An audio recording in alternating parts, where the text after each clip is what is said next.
Zoran and Friends. Let's step back and see the major characters in the story. We know about Zoran. Zoran was the major reason why some of the dragons left with him. Zoran didn't have a choice. He was booted out. That was the first time in history that a dragon got booted out. There were little Johnny and Ricky. They both left with Zoran and never turned back. They were both highly involved and full of wisdom. They mostly kept to themselves.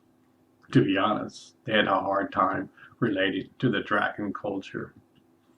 At times, they felt they were strangers in a strange land. They were both born twins. Both of them knew that they came from the stars. They loved to fly at night together and gaze at the stars. They especially loved to stare at the Pleiades and Orion constellation. Somehow, they felt a deep connection to the seven sisters. They both knew that the Pleiades went through major shifts millions of years ago.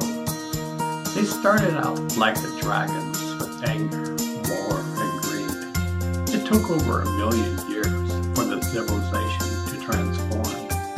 When they did, they became as the civilization one with the stars. No words can describe that. Barbara was another incredible dragon. She was also very pure. Her mind was extremely developed. She would be considered a genius today. She thought outside of the box. Many other dragons thought she was a stranger. She didn't belong in the dragon world. She had a heart of gold. Barbara was beautiful. She was golden. If he had eyes to see, he would see light shining from within. Only a few dragons could see her true nature and rays of light. Most of the dragons didn't have eyes to see. Barbara was a trailblazer. She saw trails that were never walked on before. There was another trailblazer, Makara.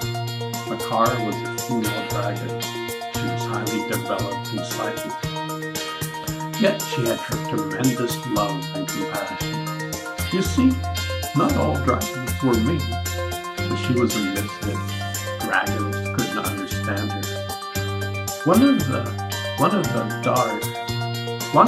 dark will never understand the light. Makara and Barbara were best of friends.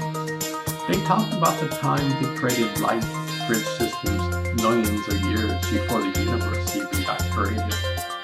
Einstein would have loved them. Of course, the rest of the dragon community couldn't relate to them. Both of them would have been considered nerds today. Their knowledge and wisdom level was 1,000 times more than a person with a PhD today. Kathy was another female dragon. She was quite colorful. She had colors of pink, orange, and red. She was extremely funny. She also knew how to put wood on the fire. She was like a rebel today. She was differently non-conforming to the dragon world. An interesting fact while living in Hawaii, my wife and I met Kathy. She had dragon tattoos all over her body. She also told my wife in conversation that she came from the dragon world. Her husband drove a Charlie motorcycle. Our society would say she was a rebel. She also had a heart of gold. Shay was a male dragon. Little Ricky and Makara were his friends. Shay served in the warring factions of the dragons. He was quite fierce. You definitely didn't want to face him in battle. Despite this, Shay had yearning for the unknown. He was one of the first to learn how to meditate from Zoran. He couldn't tell anyone. Nobody back then even knew what meditation was. If it was different and not the norm, the best idea was to shut up and not say a thing. Some things never change. Shay was another dragon who yearned for the stars. Both Zoran and Shay loved to fly at night and gaze at the stars. Both of them knew that they came from the stars. They knew they were stardust. It was quite odd, but both of them had an affinity for the Pleiades.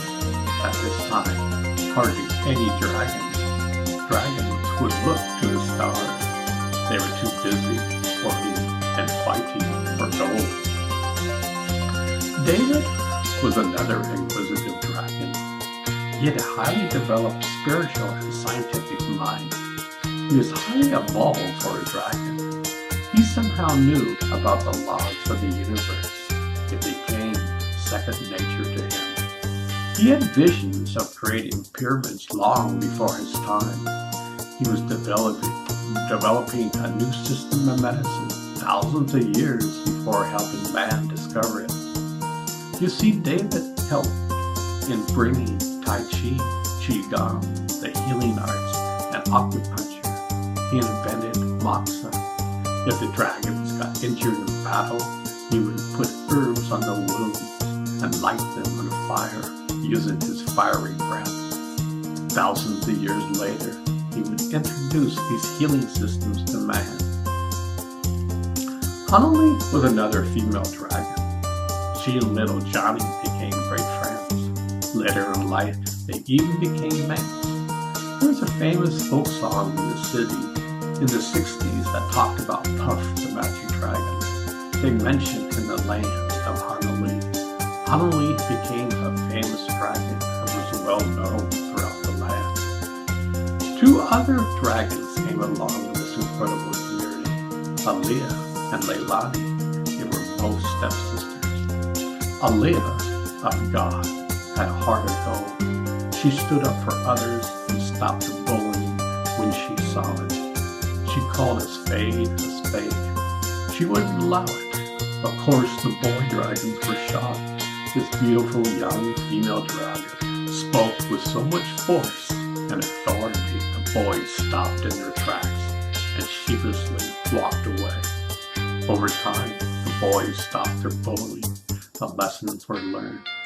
Aaliyah became a great teacher for both the dragons and man. She lived for thousands of years. Aaliyah enlightened at quite a young age. She is still known throughout China and Tibet, yet she is known by another name. Leilani was just 4 years older than Aaliyah. She had the same kind nature. She also stood up for the less unfortunate. She believed in the unity of dragons. She knew that anger, war, and greed was tearing the dragon world apart. At a young age, she also yearned for the stars. She knew she was stardust. She knew that the universe existed inside. At the point in time, she couldn't prove it, but she had the intuition. Leilani also became famous throughout China and Tibet. Her name means heavenly flower.